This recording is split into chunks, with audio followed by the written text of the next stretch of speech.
Welcome to the Security Weekly News wrap-up for the week of 2 May 2021. How is Babbies formed? Ping is bad, okay? Deepfakes, Python bugs, Qualcomm, Spectre, First Horizon Bank, and more, and all the show updates. Stick around. This is Security Weekly. For security professionals, by security professionals. We interrupt our program to bring you this important message. It's the show that keeps you up to date on the latest security news twice a week. Your trusted source for accurate security information and expert analysis. It's time for Security Weekly News. Cybercriminals are working overtime. They're leveraging activity around the COVID vaccine to disguise phishing attacks, hoping to steal money or personal information from your employees or customers. The Barracuda Email Threat Scanner is a free tool you can use right now to help protect your business and ultimately your reputation. The Barracuda Email Threat Scanner analyzes your Office 365 accounts and identifies malicious emails that slip past your gateway and into inboxes. Find the cybersecurity threats hiding in your Office 365 email. Use the Barracuda Email Threat Scanner for free right now at securityweekly.com/Barracuda. As technology continues to evolve and expand, so have the attackers that put our critical systems in jeopardy. Core Impact from Core Security is a penetration testing tool that safely finds vulnerabilities using the same techniques of adversaries, with certified exploits and wizards that guide you through critical pen tests while maximizing the time of advanced testers by automating their routines. With Core Security, you can safeguard your infrastructure by limiting access, detecting threats, testing for security weaknesses, and efficiently monitoring data. Visit securityweekly.com/core security. All right, Security Weekly News wrap-up. I'm Doug White. On all the show notes on Application Security Weekly number 149, John and Mike had Ray Bango, the developer and security advocate at Veracode.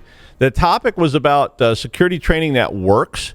Something that I think all of us are interested in because I think we all have questions about that. The role of security champions and how to create code securely from the start by having the developers and security teams working together. So shifting left. So interesting segment. On Business Security Weekly number 215, Paul, Adrian, and Matt had Graham Kevney, the president at the Cybersecurity Collaboration Forum, who was on to talk about, well, the Cybersecurity Collaboration Forum.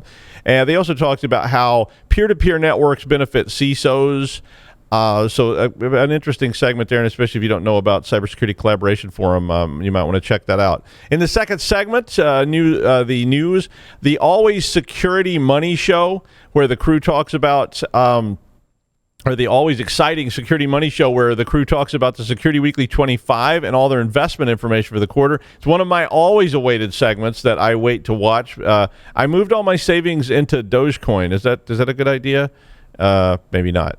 On Enterprise Security Weekly 226, Adrian, Paul, and Tyler Shields had Steve Springett on. Steve is the chair at Cyclone DX Software or the Cyclone DX Software Bill of Materials Standard Core Working Group. So I got that all phrased right. Steve was on to talk about, well, the Software Bill of Materials rules. So this was something that I'm very interested in. We talked about this last night with Congressman Langevin. I think it's a pretty interesting topic about how do you list all the contents that are in the software and the APIs and so forth that you're using. Also talked about guidelines and whatever is coming along those lines. You don't really know what's in that Slim Jim and Funyun breakfast bar you had, but you also don't know what components are in the software you just installed. So the SBOM requirements is a big change that's coming, and it's definitely worth checking out in light of SolarWinds and all these other kind of problems that have gone on. The second segment was Carlos Morales, the CTO of Security Services at Neustar. Carlos was on talking about web apps and how they're so critical to your business at this point, but that they also create a huge, possibly unmeasurable threat surface that is in a constant state of change and growth. So a very interesting topic, a very relevant thing as you build out your organization and you add apps. And, of course, those apps will have other components. So all that stuff very closely related. And the third segment there was, of course, the news. On Security Compliance Weekly number 72, Jeff, Josh, and Scott were talking to Chris Penn, the VP of Privacy and Security at PKware. Chris was on talking about Virginia's new privacy law the which is called the Consumer Data Protection Act. And so this is the second state in the United States to enact a data protection law after California. They also talked about the GDPR, which is the EU privacy law that's very, very, far-reaching in that. They talked about privacy policies and things that you need to be aware of in this age of privacy rules changing. I don't think it's going to be very long before you see other states enacting these kind of privacy laws following California and Virginia. In the second segment, they continued talking about all this. On Security Weekly News number 119, Jason Wood stole my story about deepfakes and made it his own, which was a good idea. His editorial was about the impending deepfake wars that are coming as nation states and others make deepfakes, and how that's going to be very, very problematic in distinguishing, fact from fiction. And I'm going to talk about that too a little bit later. On Paul's Security Weekly number 693 last night, someone did win my Missing Paul challenge and got a free shirt for determining that Paul's only missed 4 shows in about 10 years. So pretty good research work there. In the first segment, Bob Erdman, the Associate Director of Development at Core Security, was on to talk about risk-based vulnerability management. And it was a very interesting segment. I was on, and I thought it was quite interesting to hear about creating algorithms and measuring risk in different ways, and how we're moving forward with that into machine learning and other approaches to try to help us prioritize fixes when time is finite, as it typically is. Infinite time is a thing only marketing materials really can promise you. In the second segment, my good friend Congressman Jim Langevin was on Paul's Security Weekly at long last. We've talked about having Congressman Langevin on for a long time. He's a veteran of Congress, and he's a veteran of DEF CON even. So Congressman Langevin has appeared on my old show, Secure Digital Life, and is a huge advocate of cybersecurity in the U.S. House of Representatives. He has served as a co-chair of the Congressional Cyber Caucus and is all-around advocate of cyber in the House. I was really glad to see him being on Paul's Security Weekly, and he answered a lot of difficult questions. So if you missed that segment, it's definitely worth going back to check that out. And of course, in the third segment, the security news. My favorite threat of the week is going to be deepfakes and misinformation. So I wanted to talk about this a little more. Jason took his story up on the news on Tuesday, and I think if the show had been a little bit longer, I would have just done this part on that show. But since Jason got a chance to talk about it, I thought it was an interesting story. I wanted to talk about it a little bit too. I think we could probably have a pretty good discussion with Jason and I about deep fakes and some of this misinformation stuff. So a couple of weeks ago, one of our Discord friends, Dimitri, we were doing a story about deep fakes then, and our friend Dimitri provided us with some great deep fakes of various hosts singing using an app called Wombo. Really funny. I made about a dozen of these, and they were just, they're awesome. I mean, it was really, really amusing stuff. If you want to see your great-great-great-grandfather singing AC/DC, well, here you go. Or how about a salacious wink from Amanda? That's my great-great-grandmother. She's really creepy because she hangs on our living room wall, and she's been scaring me. Her and her husband, Devault, have been terrifying me since I was a small child when they hung in the bedroom I stayed in at my grandmother's house. But it's an ancient picture from the 19th century, but you can animate it if you want to with a deep fake. So it's all in good fun, I think, until somebody puts their eye out, as my mother used to say when we were playing with bottle rockets. But like bottle rockets, which are fun, they can be kind of harmful if you actually get hit in the eye with one, or one flies up someone's clothing. Sorry, Aunt Shirley, I'm sorry about that whole thing. But the article Jason was talking about was advocating that nation states are rapidly moving into this space, and they're going to start creating more misinformation than they already have been, and they're going to create attack tools which could be used to disrupt or even take action against their enemies at various times. I mean, if I can make a deep fake of Gandhi and Hitler having dinner, or more relevant, a deep fake of CIO ordering people to turn the firewall off, I may be able to create really realistic attacks that revolve around phishing, or even giving orders that appear to come from the CEO or the CFO, who you may not know that well, the president of the university or somebody like that, sending you a video message, or even participating in something. Take a bot and mix this up, and you've got a walking, talking homunculus that looks just like the dean. And if the dean prime, we'll call it Dean Prime, ask you to give them some information about a student, and you do, I mean, that's something that like a dean would do, right? So if my dean contacted me and said, I need to know this student's home address and personal information, I am typically obligated to provide that. I might not think that the dean could probably look that up themselves. They may just ask me about it. And I think these technologies are super exciting. And in the context of providing a bot that you could talk to that actually has a face and a body, and, well, we won't go into where all that could lead, but just providing a companion to somebody who's lonely, or a Frederick Pohl-style psychoanalysis program, if you've ever read the book Gateway, maybe some way to change the world for good. But there seems to be a lot of twists and turns we're going to have to traverse before we get to that with misinformation and non-repudiation. We're already dealing with misinformation on a scale that's never before been seen in the world, really. I mean, you think about social media, the algorithms they're using, and now it's easy enough to provide a deep fake of Donald Trump or Joe Biden saying whatever you want them to say. You can even just turn them over to a bot and let them rant and rave, and I don't know where that leads. So the current versions kind of look like, old dubbed Chinese kung fu movies, but you start thinking about where CGI went from the original Star Wars in 1977 to something like Guardians of the Galaxy, and I can see this going down that road. I mean, chatbots are easy to build, and they're fairly easy to train, and all that's available to just anybody that wants to play with it, and it's becoming a standard tool for customer service and sales.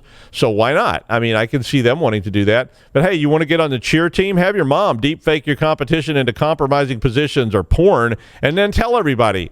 And this is a real case and a real story that had happened recently with somebody doing that. There was another one actually yesterday about some kind of deep fake thing with the prom queen stuff. I mean, it's all very high school, but at the same time, there's a huge realm of terrifying outcomes where we don't really have a real way to determine what's true and what's fake. Maybe some sort of NFT attached to videos that verify they belong, or some other kind of hash that says this official video that came from this official person. But I mean, even then, it's going to be challenging. I mean, look how often people fall for phishing attack. I mean, we've been dealing with this for a long time now. We assume that a signature is some sort of bond that you signed something, but I mean, honestly, is it really? And with this technology, it'll look like you, talk like you, and say whatever the attacker wants it to say. So buckle up. And now the news. All right. Panda Stealer is a malware framework that is being delivered via Discord. And as I said last night on Security Weekly, I don't think that Panda Stealer is that dramatic in what it does so much as just the fact that I wanted to make sure people were aware of things like this being pushed out via these kind of interactive spaces. According to Trend Micro, they first spotted this in April, but basically it's a phishing offering of some sort is pushed out on Discord, and a business quote is then offered in an Excel spreadsheet that contains the framework. And I mean, that's something that can be done by a bot. You put a bot in there, it responds, it interacts with people. One of the approaches for this was using a macro that contains a downloader, which runs then the main malware. So it could be just about anything, including ransomware or other thing. And the other one was an Excel formula. And I actually didn't realize you could do this. But when I read this story, I was like, wow, could you actually do this? And I was thinking about it. I was like, yep, you sure can. But this Excel formula actually runs a PowerShell command, which allows it to access paste.ee, which is a pastebin alternative on the internet. And then that script in the cell basically downloads the framework. And then, of course, from there, it can do whatever it wants, whatever the command and control server has in store. The objective primarily of this Panda Stealer appears to be exfiltration of crypto wallets, credentials, and other information on infected systems. So new and different, and in some ways just the same. In that same light, the DHS shut down a fraudulent website. That website was called freevaccinecovax.org. It claimed on the website originally to be a biotech company, and it was covered in the logos of all sorts of pharma companies, as well as the World Health Organization, the United Nations, and all the usual suspects. But basically what it did was it asked for information from the user, like a bunch of personal information, and then it allowed you to download a PDF onto your local machine. As nearly as I could tell, the PDF didn't do anything. It was written in Cyrillic characters. So the implication was that the site was targeted at Eastern European immigrant communities who use the Cyrillic alphabet. for their language. The site was seized by the Department of Homeland Security, and now they basically went and seized the domain, is how they do this. And so now the domain is pointing to a message from the U.S. Postal Inspection Service, the Department of Homeland Security, the Food and Drug Administration, the Baltimore County Police, and the Department of Justice. And it basically says this domain has been seized. Obviously, these scams are rampant, and the reason I put it in the news was you may want to just continually put it as part of your newsletter, your information distribution campaigns to warn your users about this type of thing. This is exactly where they go. The minute there's some big issue, they put up websites on domains that sound like it's related, and boom, they can draw you in and extract your information, or ransomware you, or any of these other things. A Qualcomm chip contains a vulnerability which could allow remote targeting of Android users and would allow the injection of malicious code into the modem on your Android phone. Checkpoint Research said this bug, which is from 2020 CVEs, is in the mobile station modem. And so this is called a QMI, and it is used in about 30% of the world's phones. So it's a large base of chips that goes all the way back to 2G. So this is all modern stuff as well as older stuff that use this particular chipset. And it's a sort of difficult to correct threat to some degree. I'll tell you why, but it does require the user to install a malicious app or an app that is Trojaned into some other app, like a supply chain type attack. But once you do and you have that installed, the app is able to hide itself in the modem chip, and as such, it's really difficult to detect that it's there. Basically, what the flaw does is it allows the app to manipulate the phone.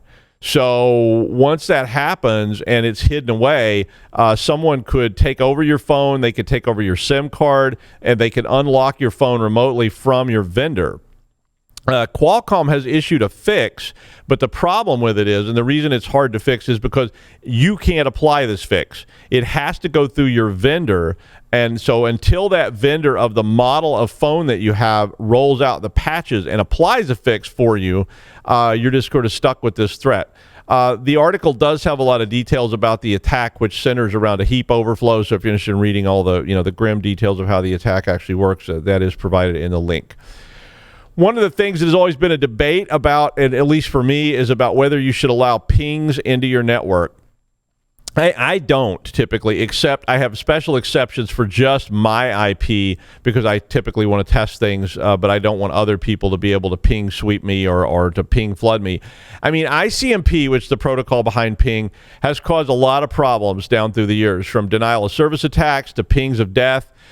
Ping floods were one of the original denial of service attacks that I actually first saw when the interweb came into being, and it was one of the first things I ever had to deal with in the TCP/IP realm. And ICMP is a separate protocol from TCP/IP, but it is part of that whole sort of interweb kind of model. I remember someone asking me how to stop it because they said they were blocking all this stuff, and it was the ping floods were still coming in. And I was like, ICMP is a different protocol, so you need to block that protocol as well. But some people get real incensed about that, and they're like, ping's necessary, blah, blah, blah. Anyway, the story is about how ICMP protocol, which runs ping, tracer T, tracer route, all those protocols, is being used by a piece of malware. So again, this is a piece of malware that you have to pretty much install, but the malware is called update.exe, and when it gets run, it basically attacks Windows 64-bit systems by injecting a really tiny 66 kilobyte DLL called OCI.dll. And OCI.dll is in the startup system library for Windows, and it's loaded by the MSDTC service. And this DLL then, of course, instead of being the appropriate system file, it uses ICMP to then begin communicating with the data field in those ping and other types of packets that ICMP uses to communicate with a C2 server. So, it basically immediately lights up and says, hey, I'm here. The information itself is embedded in the data field of that packet. So ideally, of course, this is overlooked by your SOC or by other tools since it's just a lowly ping type packet. And these are often excluded from monitoring because otherwise they create a lot of noise. Nothing really new about abusing ping, but it's another argument in my favor at blocking ICMP at the border altogether. And as long as we're doing low-hanging fruit today, First Horizon Bank filed a statement with the Securities and Exchange Commission, that's called the SEC, that some amount, and I always love how these things with the government work, some amount less than $1 million, so they don't tell you what it was, but it's like it was less than $1 million, was stolen from bank accounts belonging to around 100 online customers. So how did this sophisticated attack go? Guess what? Credential stuffing. They said it could also have been brute forcing. Wow, really? I mean, I just put this story in here because, once again, I just want to show you how devastating it is when we don't address this issue. It did say that the attackers were able to exploit some third-party security software. They didn't say what it was, and that the attacker gained access to another one of these under 200 accounts. I'm sure there's some SEC reporting rule around $1 million and 200 accounts. But the bank did say they fixed the bug. They reimbursed the customers and so forth. But my point is, it underscores that you have to try to get your users not to use the same username password combos that they use everywhere, and they need to be using strong passwords, and they need multi-factor authentication. And only you can prevent credential stuffing, says Stuffy the Bear. Does that make me sound old, Stuffy? I mean, it was a reference to Smokey the Bear that old, only you can prevent forest fire.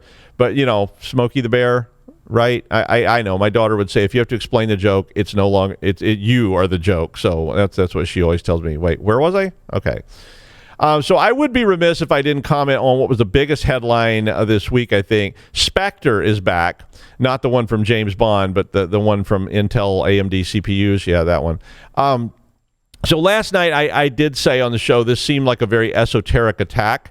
To me, this flaw itself is probably not likely to yield much information but it can be leveraged. So it may be a starting point for a more sophisticated attack. The flaw is called Spectre again, and it really emerged about 2 years ago, and it proved to be very scary for a lot of people because, basically everything has a CPU in it, and they're all made by Intel and AMD. And, so if you have a CPU, you probably have a vulnerability. These processors use caching, and they want to speed up operations like most everything else, but they also use a kind of read-ahead algorithm which speculates what the next data will be and then preloads it, so trying to speed things up. Obviously, it's not always right, and some of this data may be from private space, so it could be tokens, keys, or other security information you wouldn't want leaked. And in this new case, the micro ops cache on the CPU can be accessed for traces that are left when a speculative read is incorrect. And as such, it's possible. And note, I just said it was possible. This might actually translate to some sort of useful information, but it's difficult to predict. The best analogy I could think of was for Spectre was those old signs in the tube station in London that said, "Beware of pickpockets." And the signs were put there by pickpockets, of course, because then they knew you would immediately pat your valuables, and the pickpocket knows exactly where all the goodies are located. But in this case, it seems that controlling what it's accessed is not really an option. So without more development, you may just get random things. It's a huge issue, but we don't know how much impact is going to be around this in terms of somebody developing something else with it. The Python standard library IP address has a validation vulnerability which is very similar to the netmask flaw reported earlier this year. The netmask vulnerability back in March was listed as critical, and it involved my old enemy, the leading zero. Years ago, I ran into a problem where leading zeros were causing data to be interpreted as octal data, and it was causing weird crashes in our system because we were receiving data from somebody who put leading zeros on cache. This one involved leading zeros and octal IP addresses. So if you didn't know this, IP addresses can be put in the browser as hex, octal, decimal, you name it. And the netmask problem basically meant that despite the spec, which said that if it's got leading zeros, it would be presumed to be an octal IP, netmask in Python ignored that and treated the entire address as a decimal number even though it had a zero. So I remember talking about the story.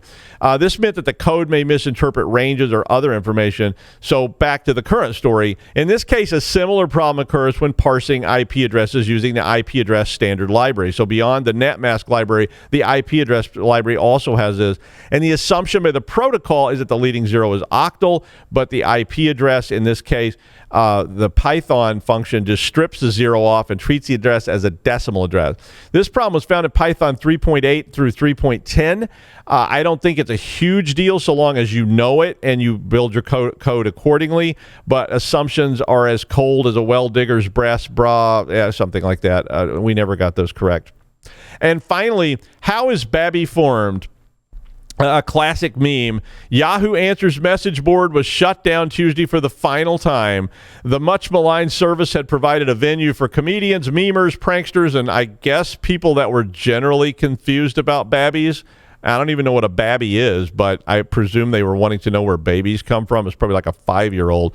But anyway, the site has been up for 15 years, which in modern internet terms makes it about the equivalent of the Babylonian Empire. But I'm sure we can find other outlets to find out how to remove silly putty from bed sheets, how is prangent formed, or even what the hell is Covefi. But, well, Yahoo Answers won't. I won't miss you, but then the next time I need to know what a hamburger is, I won't have anywhere to turn, I guess. And that's the news wrap-up for the week of 2 May 2021 in the time of plague. I am fully injected and brimming over with 5G fluid goodness and a warm, fuzzy feeling about Bill Gates. See you next week on the Security Weekly News.